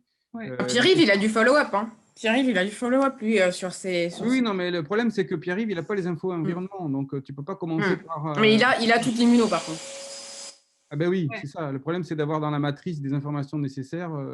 Et ça serait peut-être un point pour relier les différents projets environnement. Je suis désolée, mais il va falloir qu'on avance parce qu'ils doivent partir à la demi. Et... Oui, moi je dois partir malheureusement. Je suis en retard d'un quart d'heure. Bon, après, il nous restait 2 trucs sur le big data, bon, la collecte d'échantillons. Donc, Christelle et Nathalie, je vous envoie les diapos. Est-ce que vous avez besoin d'autre chose? Le dernier truc, peut-être, c'est qu'il va falloir, d'ici la fin de l'année, qu'on se revoie plusieurs fois. Oui, les dates. Est-ce qu'en fonction L'été, déjà. de vos vacances, on peut envisager un rendez-vous en août, je ne sais pas, fin août Tu peux nous dire vite fait, ou tu nous envoies par un petit message pour nous dire les dates où tu n'es pas dispo, et on va regarder s'il y a un moment qui est un peu plus calme pendant l'été, où il y a moyen au moins Ouais. du programme se revoit. Moi, je suis là tout le mois d'août, pas la dernière semaine d'août, ni la première de septembre. À part ça, je D'accord. suis là, oui. D'accord. Alain et Isabelle, vous avez quoi comme dispo, vous? Ouais, fin août, ça va peut-être possible. Un août aussi, éventuellement. C'est vrai que Parce que donc pas la dernière semaine si c'est avec Maya. Ce serait la semaine après le 15 août, alors. Oui, la Ah non, semaine là, du je ne 15, suis ça pas là, me moi, convient. mais je reviens le 23, je pense. Ah, oui. Donc vous Par n'avez pas de contre, temps en la commun. question, il faudrait qu'on puisse avoir le temps de faire évoluer nos discussions quand même, parce que là, Oui. Marie, c'est la première fois qu'on se reparle, Mm. pour être clair. On court un peu après le temps. Non, mais la fin Mais d'année, des fois, le fait de mettre une réunion, ça permet de faire un peu les choses, même si voilà, ça veut dire qu'on travaille, c'est du temps de travail plutôt que du temps de présentation. Oui, c'est ça, exactement. Mais ça On bloque, peut faire ça ça bloque sur les agendas, quoi. Ouais. Alors, moi, je suis partie du 23 au 6, en fait. On peut faire ça à la rentrée, le 6 septembre, ou c'est trop tard pour vous? Non, Ce c'est qu'il faut, juste c'est que le que programme soit souvent c'est un peu construit. plus calme en août, mais sinon. Ah, d'accord. Ouais, mais bon, si c'est. Moi, Alors, je pars du 23. est-ce qu'on peut fixer quelque chose la semaine du 6 septembre? Ouais, moi, ça va. Moi, c'est compliqué. Toi, c'est compliqué? Ouais, c'est une semaine. Enfin, à part le le problème, mercredi. c'est qu'on est en train de tout caler sur la semaine du 6 septembre. Ouais, c'est bien. Oui, je sais bien. Mais par contre, alors après, vous pouvez vous organiser entre vous pour vous voir 2 à 2 ou des choses comme ça, hein. Mais il va falloir qu'on ait des réunions communes, là, qu'on ait 2, 3 où on est tous ensemble et où on essaie de définir la philosophie globale quand même. Est-ce que vous voulez, parce que là, comme vous êtes là avec vos agendas sous les yeux, est-ce qu'on regarde pour la semaine d'après, ou comment qu'on cale quelque chose si après La semaine du 30 août, c'est pas possible? Ben non, pas pour Maya. Ah oui, Alors, d'accord. Moi, je on pars peut quand même. du 23 au 6. On peut en mettre une autre où il n'y aura pas Maya, mais après, ce serait bien qu'il y en ait une avec Maya en septembre. Après, oui, voilà, Alain et Isabelle, si en tout cas vous voulez qu'on essaye d'avancer fin août, c'est peut-être possible. Et après, c'est vraiment plus facile que. Ouais, ce serait bien. Peut-être. Ouais, peut-être tous les trois, on pourrait se faire soit semaine 34, soit semaine 35, un moment. Semaine 34, c'est quoi? Donc, c'est 23, du 23 au 27. Ah oui. Non, moi, je ne peux pas, justement. Non, si, Ouais, je la peux, semaine du 30, tu m'as dit que tu pouvais. Non, c'est bon, j'ai dit que oui. La semaine du 30 au 4, c'est ça qui 30 est au possible. 4, ouais, ça m'arrangerait. Ouais, moi, ça serait peut-être possible, même si je suis en vacances, je peux me brancher la semaine du 30 au 4. Plutôt vers le 3, par exemple. Eh bien, le 3, parfait. Ah Le non, matin, c'est pas plutôt, tout. si c'est possible. OK. Pardon? Le matin, c'est possible? Donc, le 3 septembre, matin.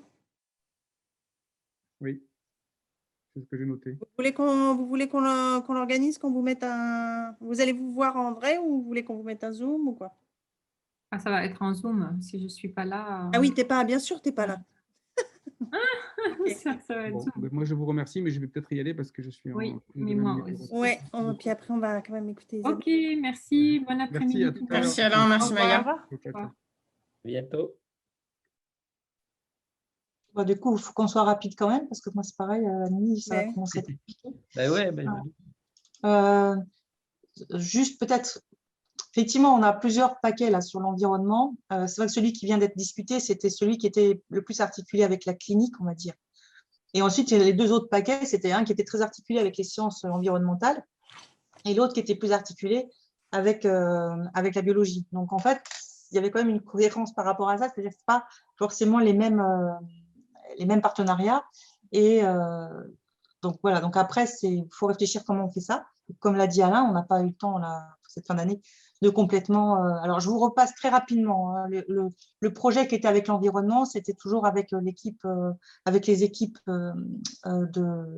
d'époque, avec Hélène Buzinski et aussi avec l'ergonomie, avec Alain Garrigou, plus des partenaires, y compris… Alors, c'est là où, comme tout à l'heure, vous avez parlé d'effets leviers. Il y a deux choses.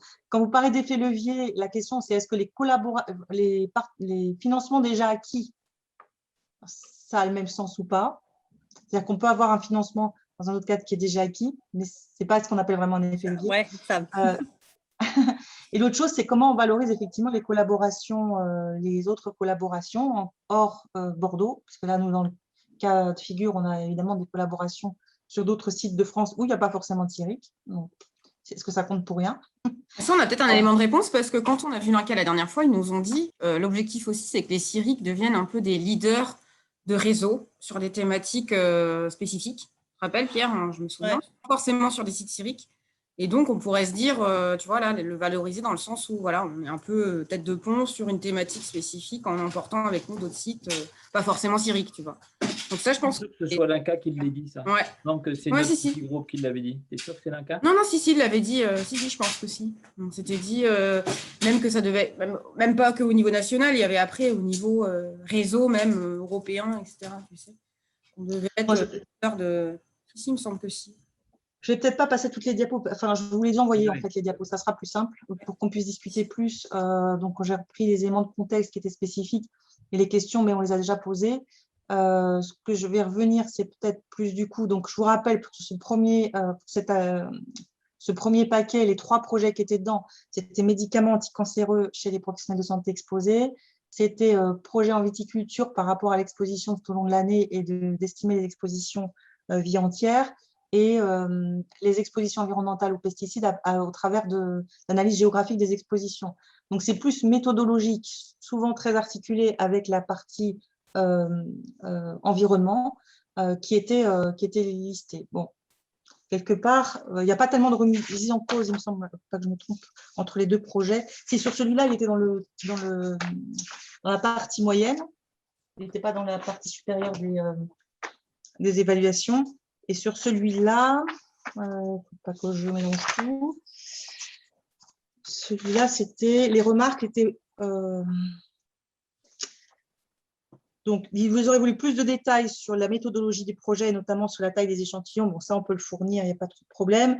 Il y avait une remarque sur les travailleurs saisonniers, on peut aussi faire quelque chose. Et il y avait la partie économie de la santé qui était demandée aussi. Mais ça, c'est le cas dans dans ces 2 paquets. Économie de la santé et à chaque fois listé comme un aspect complémentaire à envisager. Bon, on peut en discuter. Hein. Il y a des économistes de la santé dans le centre, dans le 12-19. Pas tout à fait sûr que là, ils aient beaucoup de place pour ce projet-là, mais je vais quand même voir avec eux s'ils veulent s'associer. Et donc voilà, donc après il n'y avait pas tellement plus de remarques, si ce n'est l'articulation E1, E2, mais qui est donc qu'on a bien identifié. Donc moi ce que je propose, c'est d'essayer de contacter effectivement Jérôme Wittevert pour lui demander s'il voit une possibilité de s'associer à nous et comment il imagine qu'un de ces projets existants pourrait éventuellement s'appuyer sur cette perspective qu'on a. Voilà, je ne sais pas, parce que je sais qu'ils sont débordés, qu'ils ont beaucoup de sollicitations, ils ne sont pas très nombreux, c'est une petite équipe. Donc, j'espère qu'il pourra quand même y revenir. Et puis, alors, donc, le deuxième paquet, c'était sur comprendre l'étiologie, et c'est là où il y avait une articulation plus forte avec la biologie. Et donc, on voulait effectivement revenir sur des questions qui sont des questions vraiment par rapport à l'étiologie des cancers, le rôle des polluants environnementaux, les doses qui sont associées à la survenue de cancer, les susceptibilités de certains individus par rapport aux dangers de certains polluants, les mécanismes moléculaires, puisqu'on a une articulation aussi au sein du centre avec une autre équipe qui fait de la biologie moléculaire, qui a des compétences en génétique. Et puis, le dernier aspect avec Rodrigue, qui était les mécanismes d'adaptation aux polluants de la cellule à l'organisme. Donc ça, c'est ce qui est dans ce projet. Donc c'est beaucoup plus orienté biologique que celui que je vous ai présenté avant, mais on peut faire un lien entre les 2. Hein. C'est tout à fait imaginable. Ce que je ne sais pas, c'est du coup, on ne va pas forcément réduire ce qui était prévu. Est-ce que vous imaginez que ça veut dire qu'il faut réduire ce qui était prévu? C'est une vaste question. Hein. On peut tabler sur l'idée que vous aurez peut-être 1 million d'euros. Si on peut mettre plus, on mettra plus, mais là, on peut rien dire pour l'instant. Donc, on peut dire comme sur les précédents programmes. Donc, plus vous mettrez de projets, plus vous serez en souffrance. Et donc, il faut essayer de trouver le bon équilibre. Je dirais, là, maintenant, vous avez la main sur le programme. Donc, vous avez quand même une certaine latitude pour vous adapter. Mais je pense qu'au-delà de 10-12 projets, ce n'est pas très, très facile d'avancer sur la totalité d'un programme sur 5 ans, quoi. Parce que finalement, 1 million, ça fait que 200 000 euros par an. 200 000 euros par an, quand il y a 12 projets, ça finit par pas faire grand-chose, quoi. Donc, ce n'est pas si évident que ça, quoi. Faut avoir une vraie ligne stratégique. Après, on n'est pas obligé d'arroser tous les projets dès le début. On peut aussi répartir l'effort en termes de temps. Mais bon. Donc, vous avez quand même de la latitude pour décider. C'est-à-dire que si vous en mettez trop, le problème, c'est que vous n'aurez pas beaucoup de sous par projet, quoi. Ouais. Bon, il y a peut-être effectivement des ponts qu'on peut quand même faire, comme la partie déterminants environnementaux dans survenue des Sarcom. Peut-être qu'on peut l'articuler mieux avec l'autre groupe de projets. Par contre, par rapport au projet de Rodrigue, je ne sais pas, Rodrigue, ce que tu veux, toi, exprimer, parce qu'il y avait quand même des questions qui étaient posées sur cette partie-là. Je ne sais pas comment tu vois la réponse possible. Il est toujours là? Tu es là, toi? Oui, tu as noté les questions? Tu les as là? Alors, attends. Donc, sur cette partie-là, les questions, c'était… Alors, donc, il y a toujours la partie économique, ça, on l'a dit. Il me posait des questions aussi par rapport… justement sur le projet fondamental sur la reprogrammation cellulaire et métabolique. Il faudrait mieux articuler avec le reste du projet. Donc ça, c'était déjà une première chose. C'est que l'articulation ne leur a pas semblé tout à fait évidente. Et il y avait aussi une question sur le choix du cancer du poumon comme un modèle dans ce projet. Et ça concerne essentiellement justement cette partie-là. Sur le reste, on ne parle pas de cancer du poumon.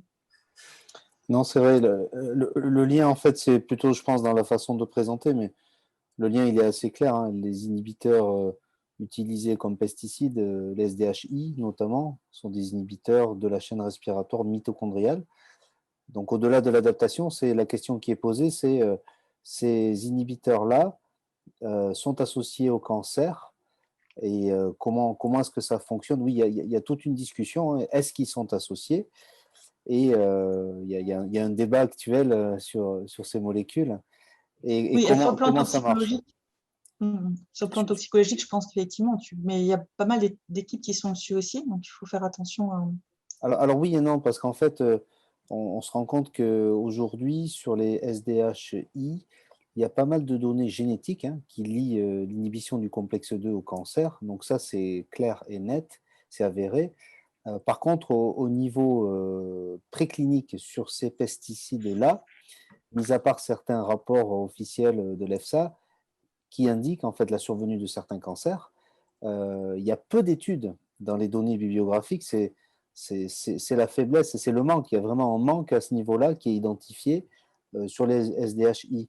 Il y a trop peu d'études qui sont réalisées en préclinique et il y a trop peu d'études épidémiologiques qui sont aussi effectuées sur ces molécules.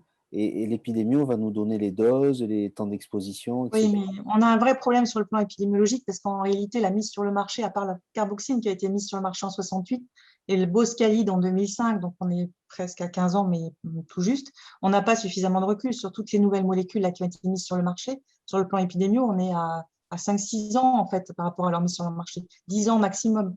Donc, on n'a pas suffisamment de recul pour pouvoir étudier le risque de cancer sur le plan des populations.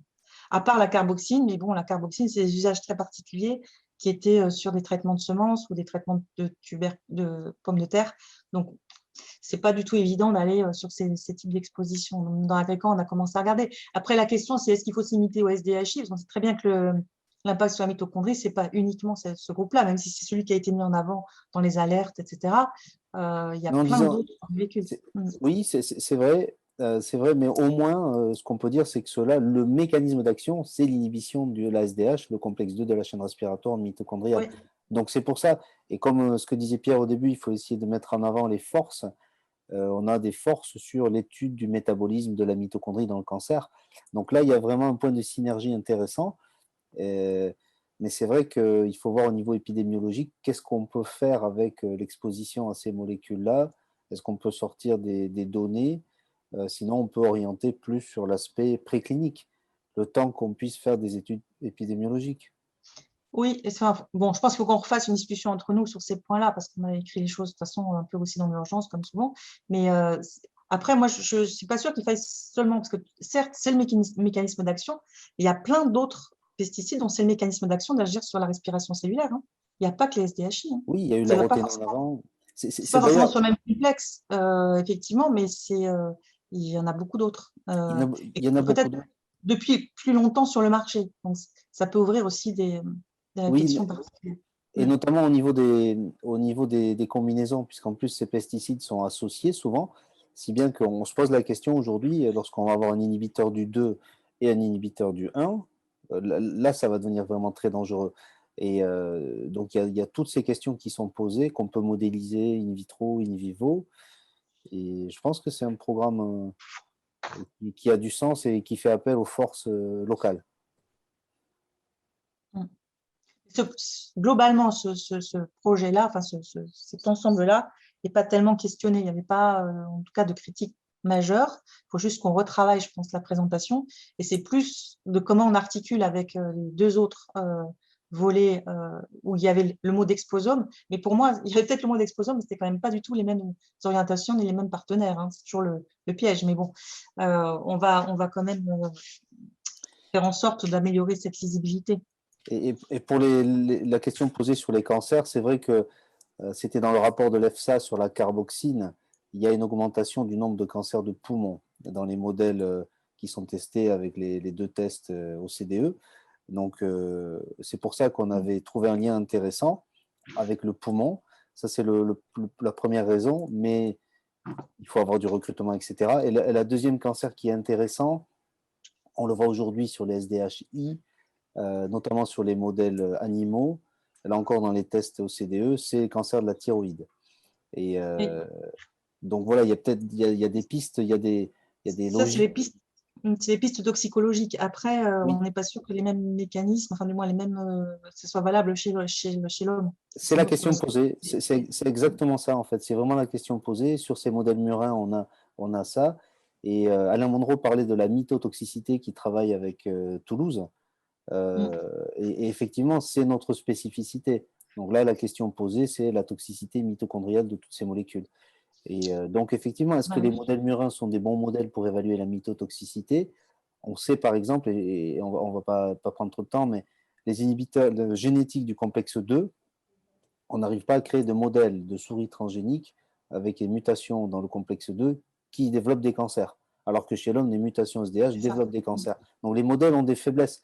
Et voilà, donc il y a une discussion autour de ça qui est très actuelle et dans laquelle… Oui, je pense. D'ailleurs, faut un peu, à mon avis, il faut vraiment l'élargir parce que le SDHI, là, il y a un petit phénomène de mode quand même. Et je pense qu'on peut réélargir cette réflexion. Et je pense que ça sera très intéressant d'en discuter tous ensemble. Donc ça, c'est vrai que là, il faut qu'on retravaille. Donc, je ne sais pas à quel moment on le fait, mais on va le faire. La question, c'est de trouver du temps. Il y a une autre notion qui est tout à fait récente. Bon, je me permets d'intervenir. En fait, ça ne figurait pas dans cette étude-là. C'est l'impact des pesticides sur le métabolisme des cholestérols. Il y a récemment des études qui démontrent le fait que les pesticides, ça affecte le cholestérol, ça engendre plus d'effets qui est délétère. Alors, ce qui est intéressant avec les cholestérols, c'est surtout les membranaires. C'est ceux qui sont responsables à l'entrée de pas mal de virus, pas mal de médicaments et l'activité. Donc, on se pose la question, le fait, qu'est-ce qui régule l'activité métabolique à la surface qui va permettre à ces pesticides et tous ces composés-là de rentrer dans les cellules et entraîner par la suite les pathologies. Il n'y a pas d'études là-dessus. Alors, je vous parle de ça parce qu'il y a récemment, donc malheureusement, je n'ai pas eu l'occasion de le citer donc, quand on avait déposé le projet, c'est qu'il y a une convertase qui s'appelle PCSK9. Et PCSK9, c'est une enzyme qui régule le taux LDLH et LDL dans le sang. Et récemment, il y a un médicament qui vient juste d'être mis sur le marché depuis l'année dernière et qui remplace les statines. Parce que le statine, voilà, le brevet s'est arrêté. Il y a toutes les nouvelles molécules. C'est un anticorps monoclonal qui est développé par Sanofi et par Amgen et qui a une activité qui réduit complètement le taux de cholestérol. Donc, il y a des études qui commencent pour l'instant, on le donne aux patients. Alors, le lien entre le cholestérol et le cancer, il y a pas mal d'études qui sont en train de se faire. Il y a un lien direct. Alors, je me fais le trio, c'est-à-dire pesticides, cholestérol et régulation de l'activité de cette enzyme qui est impliquée dans l'activation, pas mal de protéines qui se trouvent à la surface qui pourraient par la suite se traduire. Donc voilà, donc il y a cet Mais oui. aspect-là. Moi, je pense que globalement, si on arrive à mieux expliquer qu'on cherche à renforcer par des mécanismes biologiques bien particuliers, soit sur la mitochondrie, soit sur le métabolisme des lipides, ce qu'on va pouvoir mettre en évidence sur le plan épidémiologique, je pense qu'on arrive à constituer le lien. C'était peut-être pas suffisamment clair, j'en sais rien. Pourtant, il me semblait qu'on l'avait un peu écrit comme ça, mais peut-être qu'il faut insister un peu plus sur le fait que tout ça se complète sur le plan des conclusions en termes de relations de causalité. Donc, c'est encore un petit peu de travail à faire, mais non, c'est plus effectivement s'assurer que pour le coup, si on met tout ensemble, comme ce qui est un peu demandé, qu'on aura les moyens pour faire tout ce qu'on avait prévu. Ouais. C'est plus ça. Tout à fait. Oui, il faut que vous ayez une stratégie. Après, par exemple, la stratégie de déposer à la région qui, pour l'instant, écoute bien les demandes du cancer. Ça fait 3 ou 4 ans qu'on est tête de série dans les fonds levés à l'appel d'offres du conseil régional. Maintenant, ils font attention à ce qu'on met dans le CIRIC quand même. Il peut y avoir une stratégie où, quand vous mettez 50 000 €, la région vous donne le deuxième 50 000 €. Donc, vous pouvez… je crois qu'il faut s'en servir encore plus que ce qu'on fait actuellement. Parce que je pense que ça… Ouais. Nous, on a déjà quelques projets qui sont soutenus par le conseil régional, mais c'est vrai que d'ici là, c'est voilà, le temps que tout ça se mette en route, ça sera peut-être le temps de repartir. Il y a une question que je me pose. Moi, je suis un peu obsédé par l'idée d'avoir des programmes qui sont avec une ligne très claire, quoi. C'est vrai que là, on serait tenté de dire faut tout centrer sur l'exposome, quoi. Ça paraîtrait assez logique, mais alors ça suppose que vous convainquiez Maya d'avoir une orientation qui est très exposome, ce qui n'est pas le cas manifestement de ce qu'elle nous a présenté tout à l'heure. Donc là, il y a une discussion et de la diplomatie. Sinon, le programme environnement couvre bien, et ça reste très, très faisable, mais il faut absolument faire du lien entre exposome et le projet de Maya. Ça, après, elle faisait apparaître quand même dans un de ses axes les expositions. Donc, il faut renverser. Le problème, c'est qu'il faut renverser la logique, c'est-à-dire que c'est partir de l'exposition pour dire qu'on s'intéresse à ce que ça peut avoir comme impact immuno. C'est un renversement assez important, donc il faut qu'elle le sente aussi. Oui, parce que son projet HCC, il est assez exposome finalement, selon si c'est une étiologie alcoolique, une étiologie virale. J'ai vu. Je pense que ce serait bien de réfléchir dans ce sens-là, parce que du coup, ça aurait quelque chose qui aurait vraiment de la gueule, quoi. Et en même temps, elle fait le lien avec le programme de sévérité sur un certain nombre de… Et elle a dit des trucs qui étaient donc très c'est pas mal sévérité, aussi. en fait. Il y a quelques trucs sur la résistance C'est presque… à certains médicaments, etc., qui peuvent aller dans ce sens-là. Après, c'est vrai que le terme d'exposome, en termes de levier de financement, me paraît aujourd'hui bien positionné. Il y a des programmes exposomes qui sont en train de se développer, et donc c'est sûr que s'il y a cette visibilité, ça nous permet d'être… On coche les cases, là. On coche les cases. Ce qui parle beaucoup aux patients, aussi. Pardon? Ça parle beaucoup aux patients. Ben oui, tout à fait. Et ça va parler à l'INCa, quelque part. Et on n'aura pas énormément de concurrence au niveau français, parce que les autres bons de l'exposome, si j'ai bien compris, ils ne sont pas dans des CIRIC, pas dans des villes où il y aura un CIRIC, quoi. Donc, ça peut être intéressant pour eux. Ça place Bordeaux en tête de réseau sur ce sujet-là, comme le disait Christelle. Je pense que c'est quelque chose qui est très positif. Donc, ça se verrait bien. Question que je me posais aussi, c'est est-ce qu'il y a de la place pour faire entrer un peu de prévention dedans, autour de l'exposome ça y rentre un peu naturellement. À partir du moment où on essaye d'avoir des informations précises sur les expositions, ça parle assez naturellement vers la prévention. D'ailleurs, il y avait un des aspects qui allait même jusque-là sur les médicaments anticancéreux. L'idée, c'était même de développer un programme de prévention à l'issue des données produites sur les expositions, les contaminations des professionnels de santé, d'aller jusqu'au développement d'un programme de prévention. Donc, ça y est, de façon un peu explicite, et ça l'est aussi de toute façon. À chaque fois qu'on caractérise les expositions, ça veut dire que même sans avoir nécessairement les effets de santé, on est capable déjà de faire de la prévention en diminuant les expositions. Oui, tout à fait. Très bien. Mais pour moi, ça peut aller dans l'autre sens, c'est-à-dire l'impact c'est-à-dire le pesticide et l'exposome sur l'activité immunitaire. Est-ce que ça va renforcer ou peut-être ça va accélérer cette interaction entre les cellules immunitaires et les cellules tumorales? Donc, je pense qu'il y a C'est-à-dire, au mieux de poser la question de ce sens-là que l'immunité, comment elle peut favoriser le cancer de façon simple. C'est-à-dire juste mettre au chapeau l'exposant, mais après les autres activités, l'activité environnementale, micro-environnement, la réponse immunitaire chez les patients, tout ça. Si vous arriviez à mettre l'exposome en 1, moi, ça me conviendrait bien, je dois dire. Et comme challenge, le développement, l'interdisciplinarité entre l'épidémio et la bio pour faire le chaînon manquant. Plus Marie pour la clinique, on a un truc qui serait complet, quoi. Ça répondrait à la question d'Alain tout à l'heure, qui a été questionné sur comment il s'articule avec d'autres sciences biologiques. Ouais. On l'a dit tout à l'heure, finalement, il faut que ça s'articule aussi avec l'immuno, donc ça veut dire que quelque part, si c'était plus rapproché et tourné un peu tous dans le même axe, ça serait plus cohérent. Ouais. C'est une validation biologique, au fait, ce qu'ils veulent au moins à petite échelle, voilà, soit par des études précliniques ou cellulaires, des choses comme ça. Voilà. Bah, même à petite échelle, hein, même a posteriori, sur la base, je sais pas, par exemple, l'épidémio démontre l'effet d'un pesticide et les biologistes arrivent derrière pour essayer de comprendre.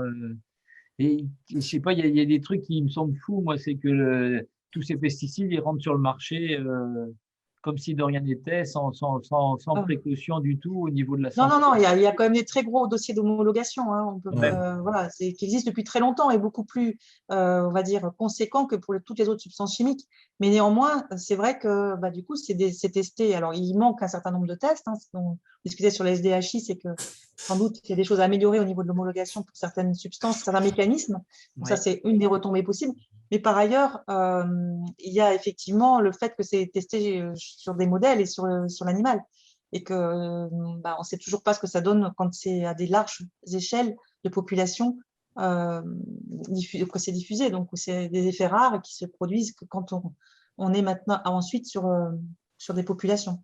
Ouais. Donc, il y a la question de la temporalité aussi que tu disais, Isabelle, c'est-à-dire qu'il faut aussi avoir suffisamment de recul en termes d'exposition dans le temps, quoi. Pour des effets chroniques. Ouais. C'est ça, exactement, c'est ma question. C'est-à-dire, c'est un effet qu'on va voir chez l'homme, c'est-à-dire une petite dose étalonnée sur une vingtaine, quinzaine d'années, qu'on peut la reproduire pour un modèle préclinique. C'est pour ça qu'il faut faire le lien. C'est ça le lien qui va vraiment réfléchir comment le faire. Et ça se fait, hein, c'est-à-dire il y a des modèles qu'on fait ça. Oui, tout à fait. Alors là, le problème, c'est qu'il commence à y avoir un peu d'agitation autour de tout ça. Il y a plusieurs équipes qui sont sur ces sujets, donc il faut qu'on voit comment chacun trouve. C'est faisable, hein, il y a des idées. Ouais. Après, il y a une question que tu évoques, là, Isabelle. Il va falloir absolument faire un peu, on va pas dire un benchmark, c'est un peu prétentieux, mais il faut arriver à définir où sont les concurrences et se placer par rapport à ces concurrences. Et plus elles sont hors des syriques, mieux c'est. Si vous craignez que quelqu'un se mette face à vous, il faut avoir une stratégie pour montrer qu'on est les meilleurs. Oui, puis après, on a des liens justement avec certaines de ces équipes, donc on peut imaginer des complémentarités, ça sera à mon avis plus c'est très bien. positif. Là, l'évoquait. Moi, je pense que ce n'est pas un problème si, par exemple, il va chercher un peu de bio à Montpellier et que vous travaillez avec les gens de Montpellier pour essayer éventuellement qu'ils mettent dans le syrique, voir s'ils l'ont mis dans le syrique. Et à ce moment-là, votre programme il devient cofinancé à plusieurs, chacun prenant une partie. Ça, c'est pas du tout un problème, ça, à mon sens. Oui, actuellement, sur les SDHI, par exemple, c'est effectivement Montpellier. Sur les SDHI, oui. C'est à la fois Montpellier et Toulouse. Hein. Il y a Toulouse aussi qui est quand même très, très impliqué. Mais je pense que si on en parle, si on échange, il doit y avoir des possibilités de trouver un angle pour chacun sans que ça soit concurrentiel, quoi. Voilà. Toulouse va redéposer, c'est sûr. Ce qu'on ne sait pas, c'est comment, parce qu'ils ont quand même 3 échecs qui ont été durs à digérer localement parce que IUCT, parce que 300 millions d'investissements de l'État, etc., etc. Ils ont été clairement en contre-performance. Donc, tous ceux qui ont porté les dossiers ont été fortement chahutés, on va dire. Donc, on ne sait pas du tout ce qu'ils vont faire au prochain coup, mais ils vont faire quelque chose, ça c'est sûr. Oui, donc c'est pour ça qu'il faut faire le lien, je pense. Ouais, faire le lien avec Toulouse et tout sauf une faute. Hein. Au moins savoir, sans forcément faire des projets communs, hein, mais au moins pour déterminer des champs de recherche qui se superposent pas. Exactement, ça suffit. Après, moi j'essaierai de me renseigner. Hein, j'enverrai des petites sondes pour savoir un peu sur les projets. La dernière fois, j'avais réussi à savoir à peu près ce que faisait chaque site en grande thématique. Là, on pourra Ouais, après, on s'entend pas trop mal, Pierre, avec les nanas de Montpellier aussi. On peut peut-être. Ouais. On s'entend bien avec elles, ça fonctionne plutôt bien. Oui, non, je pense que À un moment donné, il y a besoin de faire du lien. Je pense que ça va on être- saura des choses. Ouais. On est dans un mélange de stratégie scientifique et je crois que c'est ça qu'il faut mettre en premier. Donc, il faut avoir d'abord la pensée scientifique avant tout. Hein. Je pense que c'est la stratégie, la pensée scientifique, c'est ça qui doit tout guider. Et il faudra qu'on ait un petit peu de tactique aussi sur ce genre de choses, de coopération entre CIRIC, etc., etc. Ce qui pouvait peut-être paraître un peu dispersion, là, justement, pourquoi il y a eu peut-être ces remarques, c'est que sur le dernier point, finalement, on cite des facteurs d'exposition qui sont pas, qui apparaissent pas plus dans les autres axes, réciproquement, hein, notamment les UVB et le tabac. En fait, on n'en parle pas. Alors, le SDHI, on peut, si les gens n'ont peut-être pas compris d'ailleurs, le lier avec les pesticides, mais enfin, le remettre bien en perspective. Par contre, UVB et tabac, pour l'instant, on n'a pas forcément cette dimension-là dans les autres axes, dans les autres. Ouais, il faut faire attention à ça, effectivement. Il faut que le programme il soit très limpide, quoi, en fait, je pense. Après, ça n'empêchera pas, si on est retenu, une fois qu'on est retenu, et si vous dites que c'est un truc qui est intéressant, eh ben, on le jouera par de l'émergence avec l'argent du programme ou éventuellement en dehors du programme, comme on l'a fait. C'est comme les unités INSERM, hein, on dépose un projet, on n'est pas obligé de tout mettre, et après, on sera jugé que sur nos résultats. Hein, donc, oui, c'est sûr qu'on peut étendre après à d'autres polluants ou à d'autres, sans que nécessairement on les inscrit de façon claire dans le programme. Exactement. Ok. Bon, Une autre chose qu'on n'a pas du tout évoqué, mais si on conclut et qu'on dit voilà un peu où on va pour la suite, hein, j'avais donc convié des représentants des programmes dits transversaux qui seront peut-être interprogrammes, enfin bon, à réfléchir, à voir comment ça s'articule. Puisque eux avaient écrit des projets, oui, j'ai dit programme, non, je veux dire projet plutôt, projets transversaux, avaient écrit au départ sans trop savoir ce que les programmes comprendraient. Donc, le SAB avait trouvé justement que c'était peut-être un peu trop abstrait. Donc là, l'idée, c'était que déjà, ils voient un peu comment est en train de se dessiner, même s'il y a encore plein de questions, mais comment en train de se dessiner les programmes. Voilà, on va attendre que ça se clarifie un petit peu pour pouvoir après voir comment ancrer les choses. Je pense là, entre autres, parce que moi, c'est celui qu'évidemment j'ai suivi le plus les développements par rapport aux liens avec les patients. Et ça fait aussi le lien avec le comité de patients et les remarques qu'ils ont pu faire pour les différents projets. Moi, ce que je leur ai dit, c'est que forcément, il fallait attendre que le contour soit un peu mieux précisé, justement, ce qu'il y aura comme projet un peu plus précisément dans chaque programme, pour après reprendre projet par projet, comment on peut améliorer l'implication, alors soit des patients, soit des citoyens, des agriculteurs, etc. Comment très bien. a prévu, soit comment le présenter, soit l'améliorer, comment on le formalise, comment on le présente. Oui, c'est important, ça c'est clair. Hein, mais je pense que c'est pas, ça devrait être pas trop compliqué sur ce programme-là. En tout cas, on a forcément des interactions avec la société civile et avec les patients. Voilà. Hein. Il faut on verra comment. Et sur la partie data, Nathalie, nous, on a pas mal avancé avec du coup Pierre-Yves Dumas et Alain pour articuler la partie data justement sur la base de données. Oui, mais c'est vrai qu'il faut déjà attendre. Mais ça commence à se dessiner déjà bien. Donc, je pense qu'on pourra articuler peut-être avec ce projet-là sur la partie Osiris données. Iran est parti, mais on a déjà… clair, il y a 3 programmes transversaux qui ne seront pas des programmes. Il faut être clair quand même. Oui, projet. Il y a 3 programmes dans le CIRIC, c'est les 3 programmes qu'on a définis. Ils ne seront pas des programmes transversaux, mais ils ont pour idée de faire du lien transversal entre chacun des programmes. Et donc, l'idée, c'est qu'ils aient un ancrage et une pensée commune avec peut-être une insertion dans un projet, dans chacun des programmes ou dans 2 projets, selon ce qu'il y a.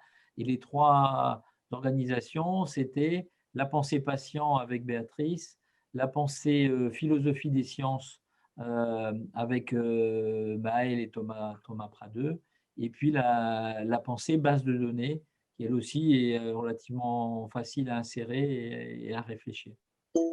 Oui, l'idée, c'était que ces projets-là se nourrissent de ce qu'il y aura dans les programmes, voilà, pas de l'ensemble, mais d'une partie, pour après renourrir eux-mêmes les programmes, parce qu'avec mise en place de méthodologies, de réflexion, de choses qui peuvent…